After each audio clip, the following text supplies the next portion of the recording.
La especie humana es una especie en peligro de extinción. La extinción es un proceso natural que todas las especies experimentan en algún momento. Las prácticas de sobrevivencia que ha tenido el humano a través del tiempo pues, ha llevado a que utilice los animales que tienen en su hábitat. Y esa ceguera es justamente porque el asfalto nos ha aislado de la naturaleza. Estamos a tiempo, ¿no? O sea, es algo que sí estamos viviendo una situación grave, no deseable, no deseada, pero creo que nos queda camino por recorrer.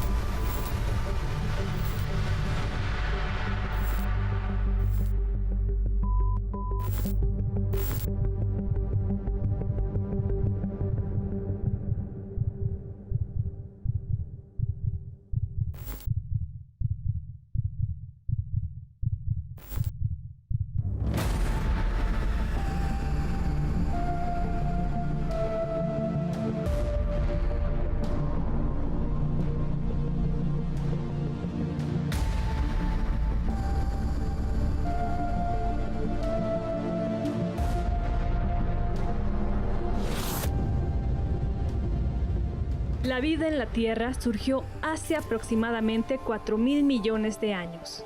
A lo largo de este tiempo, han existido incontables especies de flora y fauna que cíclicamente han surgido y desaparecido como parte de un proceso natural.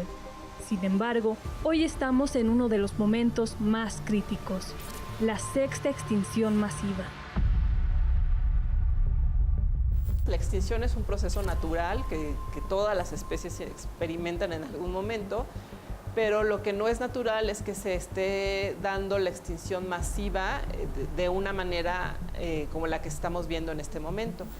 En los últimos 600 millones de años han ocurrido lo que los científicos llamamos 5 extinciones masivas. Las extinciones masivas tienen 3 características. La primera, que destruyeron 70% más de todos los animales y plantas del planeta, la biodiversidad. La segunda, que fueron catastróficas, provocadas por un impacto, por ejemplo, de un meteorito, el cambio de la concentración de oxígeno en el mar. Y la tercera es que fueron geológicamente muy rápidas, en decenas de miles o cientos de miles de años. Esta es causada por el hombre y tiene las mismas características. Por ejemplo, hace solamente un par de días salió un artículo que indica que se han perdido desde 1970 a la fecha en Canadá y Estados Unidos, en Norteamérica, 3.000 millones de aves. Si hiciéramos una más o menos extrapolación a México, estaríamos pensando que tal vez en México se perdió en este periodo 500 millones de aves, de individuos. Ese es el tamaño del impacto. En esta extinción masiva, a diferencia de las anteriores, es básicamente instantánea. Está ocurriendo en 100 o 150 años, ¿sí? Aunque empezó hace muchos años, en realidad lo fuerte es en los últimos 100 años y lo más fuerte es en las últimas 2 o 3 décadas. Y lo que encontramos es que las especies que se extinguieron en 100 años, fíjate, en 100 años, deberían haberse extinguido en tiempos normales en 10.000 años. De ese es el tamaño de la extinción.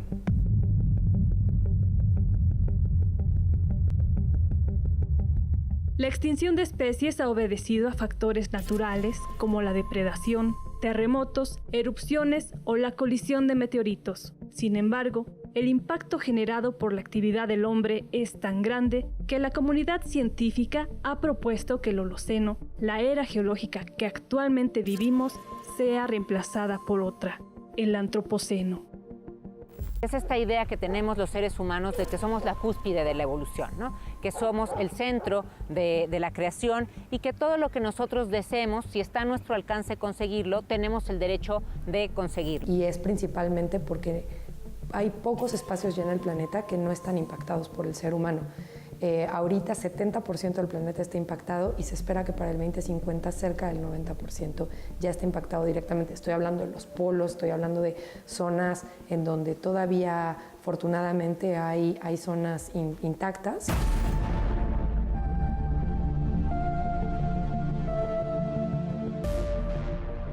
Pero retrocedamos un paso. ¿Cómo llegamos a este punto?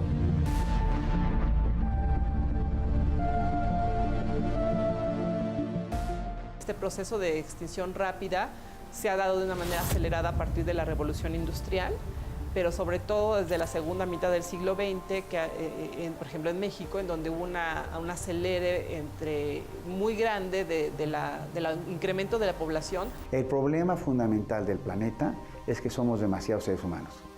Cada día hay 300,000 personas más en el planeta. Cada 4 días 1.200.000 personas. Cada año 100 millones de personas más y cada 10 años 1.000 millones de personas. La demanda por recursos, por agua, ¿no? Por alimento, por vestido, que diariamente pide más la población en el mundo, pues genera más presión en los recursos naturales. Sin embargo, el desarrollo industrial también ha permitido crecer economías, crecer productos internos brutos, y eso también ha llevado a que haya una explosión en la población. Hemos perdido de 1970 para acá 60% de las poblaciones de vertebrados terrestres. Es muy alto. Y de continuar así la tendencia, estamos acercando a momentos donde ya empieza a haber desbalances de procesos de servicios ecosistémicos. La polinización ahorita es un ejemplo muy claro. El colapso de las pesquerías es otro. 90% de nuestras pesquerías están sobreexplotadas. Ya hay pesquerías que están en franco decaimiento porque ya no hay peces. En este caso, en América Latina es el 89% de la pérdida de poblaciones terrestres, mucho a raíz de que ha habido un crecimiento muy importante poblacional en los últimos años en América Latina, y somos la región que se está urbanizando de manera más acelerada.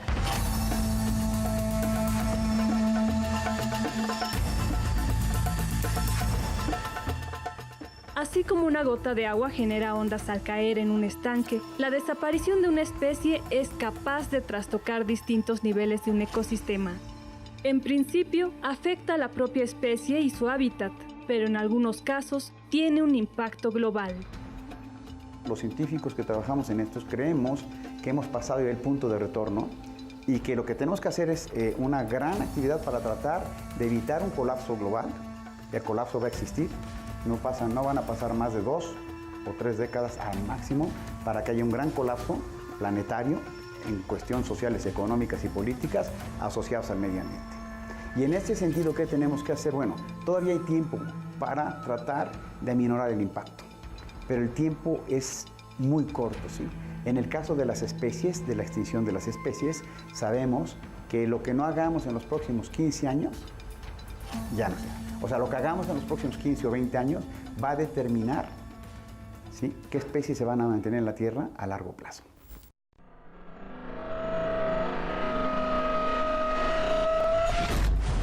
La historia evolutiva de la humanidad no podría entenderse sin la interacción con otras especies. Por ejemplo, la fauna ha acompañado constantemente las prácticas humanas, adquiriendo diversos roles en el ámbito alimenticio, medicinal, económico y de ornato. Sin embargo, desde la aparición del Homo sapiens sapiens, hace aproximadamente 350.000 años, la acción del hombre ha puesto en riesgo la existencia de varias especies. Esta visión antropocéntrica es conocida como especismo. El concepto de especismo significa literalmente discriminación en función de la especie. Así como existe el racismo, que es discriminar en función de la raza, o el sexismo en función del género, el especismo es discriminar a otras especies diferentes al Homo sapiens. Y esto conlleva actitudes como creer que esas otras especies son inferiores, al no tener un lenguaje como el nuestro, al no tener características como las nuestras, y considerarlos objetos, mercancías, bienes, propiedades, etc. La comunidad científica señala que la especie humana es ignorante, avara y egoísta, al grado de perder el vínculo con la naturaleza, priorizando el consumo y su comodidad.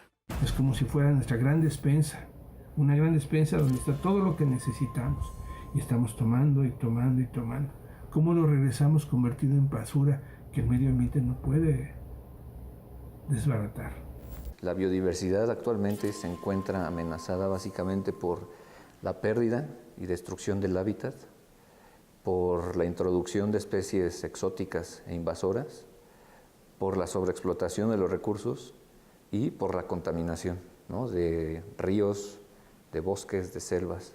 Entonces, hemos llevado a la biodiversidad a un grado donde está amenazada y en peligro de desaparecer, porque cada vez tienen menos lugar donde vivir, cada vez hay menos alimento, o la contaminación los está limitando a los lleva al límite. 40% de la pérdida que hemos tenido de ecosistemas en el planeta se le adjudican a la agricultura.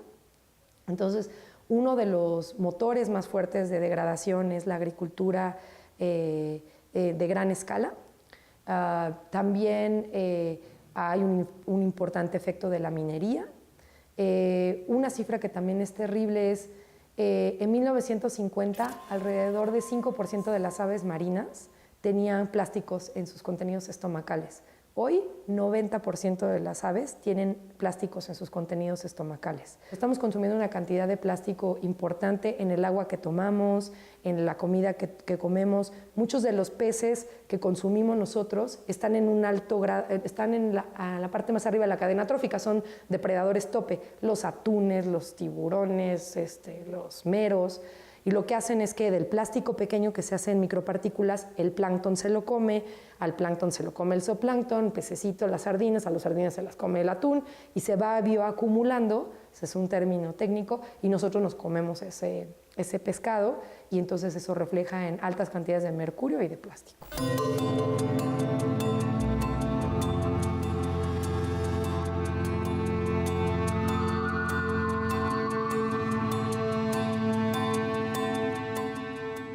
Definitivamente la principal amenaza son las actividades humanas. Otra de las causas de la pérdida de especies son las enfermedades, ¿no? Las enfermedades emergentes, el calentamiento global o el cambio climático.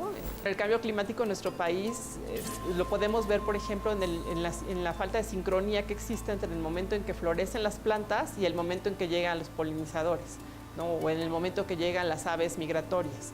Ya no hay una sincronía y las aves pueden morir de hambre o las mariposas pueden morir de hambre, que como lo que está sucediendo mucho con las mariposas monarca. Y por otro lado, pues no se puede prestar bien el servicio de polinización. Obviamente el crecimiento exponencial que va a tener el humano es totalmente desmedido. Y para alimentar a todos esos humanos y para que vivan, bueno, pues obviamente tenemos que limpiar el terreno para poner su casa y también limpiar el terreno para que puedan nuestros animales de granja pues, alimentarse y poder alimentar a esa cantidad de humanos. A nivel mundial se contabiliza que la naturaleza provee anualmente 125 billones de dólares al año. Adicionalmente, en términos de servicios de polinización para la producción de alimentos, se calcula que son alrededor de 35,000 millones de dólares al año lo que los polinizadores le proveen a la industria agroalimentaria.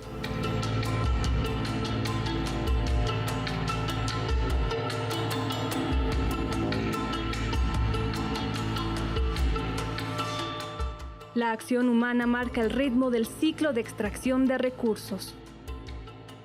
Más que una dependencia, es un hábito de explotarlos, porque podemos tener una vida perfectamente sana, normal, divertida y variada sin explotar a los animales.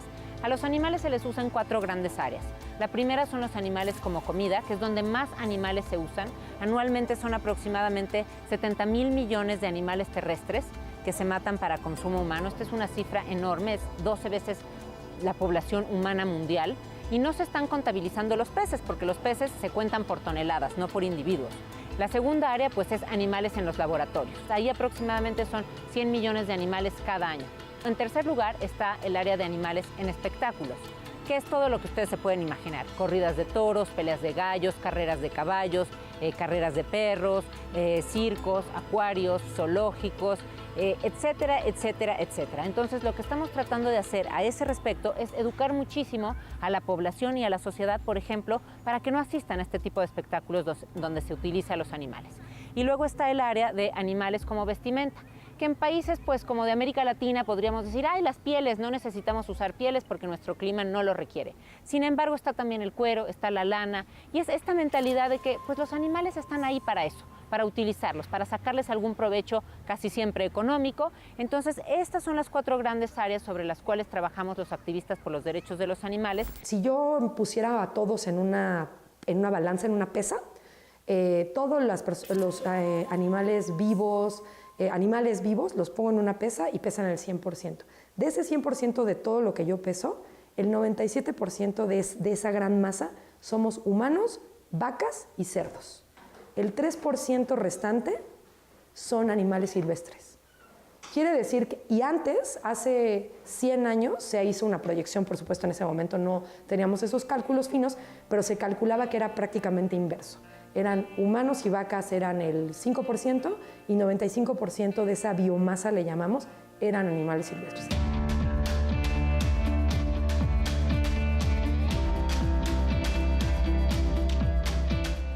Entonces, definitivamente, los seres humanos somos responsables. El incremento de la población tiene mucho que ver, pero sobre todo los patrones de consumo que tenemos actualmente. Porque, bueno, la naturaleza no es caótica. Esto es un todo organizado. Es un todo aquí en equilibrio. El problema es cuando vienen los desequilibrios. Por ejemplo, el ser humano es una especie que se desbocó. No tenemos depredadores. Entonces nos estamos reproduciendo a un ritmo asombroso. Cada vez ocupamos más espacio y cada vez destruimos más el medio ambiente. Y cada vez nos estamos convirtiendo en una plaga que pone en peligro a la vida como la conocemos.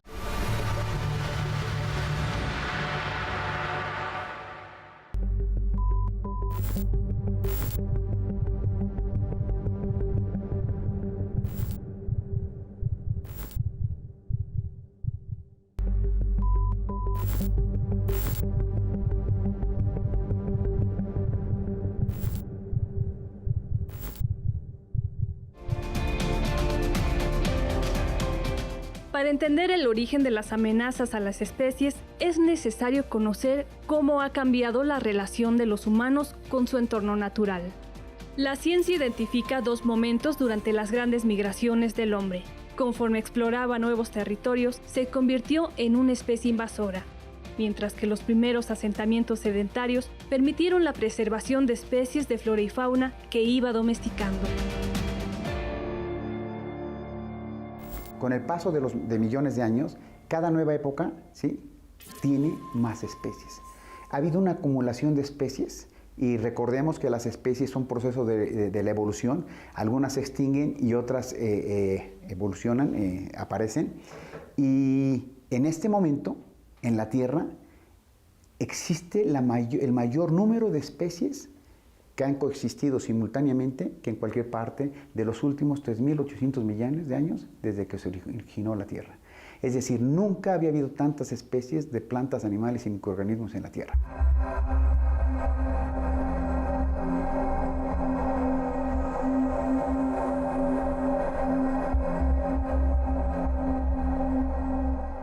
Los investigadores buscan nuevas estrategias para mejorar el sistema taxonómico, es decir, el registro de las especies, con el objetivo de lograr un censo global. Se estima que actualmente existen alrededor de 8.7 millones de especies de flora y fauna, terrestre, marina y aérea. Sin embargo, solo 1.3 millones han sido identificadas. 86% de las especies terrestres y aéreas y 91% de las especies marinas aún no han sido descritas científicamente, lo que nos lleva a explorar el concepto de la diversidad.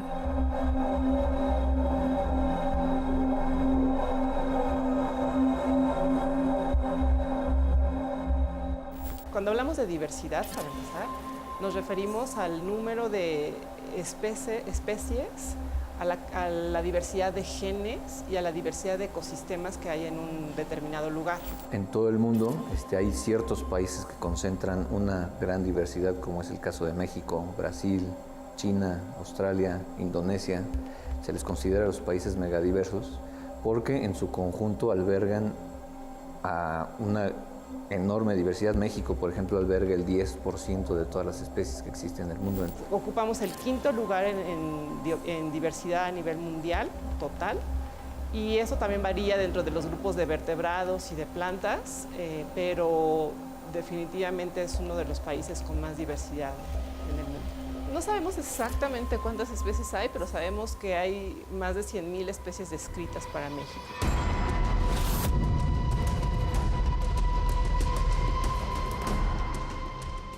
En este contexto, ha surgido un nuevo interés por estudiar la diversidad biológica. Se conoce como la nueva era de descubrimientos o la nueva época de oro de la biodiversidad.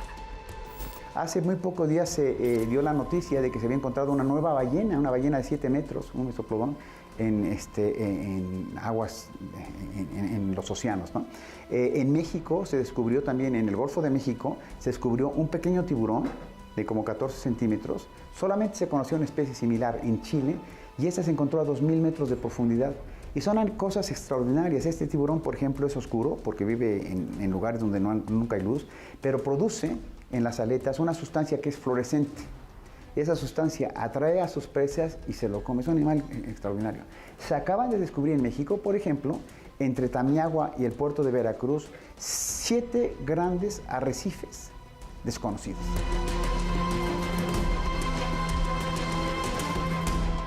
No creo que con el ser humano estemos conscientes o percibamos la extinción de otras especies. Nos damos cuenta porque salen los periódicos, nos damos cuenta porque hay noticieros o porque son especies emblemáticas, pero no parece no importarnos.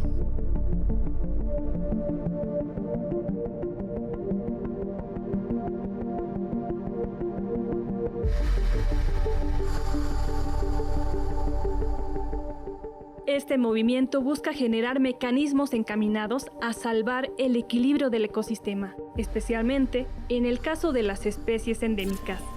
Endémico significa propio y exclusivo de determinadas localidades o regiones, una especie que existe solo en un lugar del planeta. Nuestro país tiene alrededor de 15.000 especies endémicas, de las cuales 1.451 se encuentran en riesgo.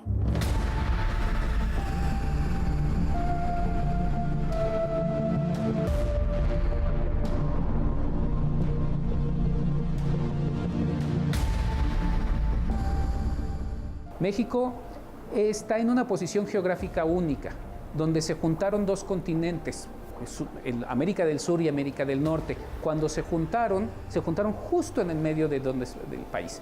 Y eso hizo que México tuviera especies que vienen del norte y especies que vienen del sur y encima especiaran allá adentro. Por eso somos tan biodiversos. En México hay lugares que son muy diversos por esta alta productividad, como las selvas de Chiapas, por ejemplo, o las selvas bajas que están en Guerrero, en Michoacán. Es uno de los sitios donde se concentra el mayor número de especies endémicas en México. Pero no coinciden, ¿no? La diversidad, los sitios más diversos para reptiles no son los mismos que para aves o que para mamíferos. Entonces, por todo el país se encuentran diferentes sitios con altas diversidades de especies primero y sitios con alta diversidad de especies endémicas. Al delimitarse un espacio geográfico, las especies endémicas se caracterizan por tener poblaciones pequeñas y focalizadas, altamente vulnerables y con un notable riesgo de extinción. Si bien en los últimos años se ha puesto mayor atención en la vaquita marina y el ajolote, el catálogo de especies endémicas en riesgo es más amplio. Las especies más conocidas en México que están en peligro de extinción, que todo mundo como que oímos todo el tiempo de ellas, en general pues es el jaguar, ¿no? La mariposa monarca, el lobo mexicano.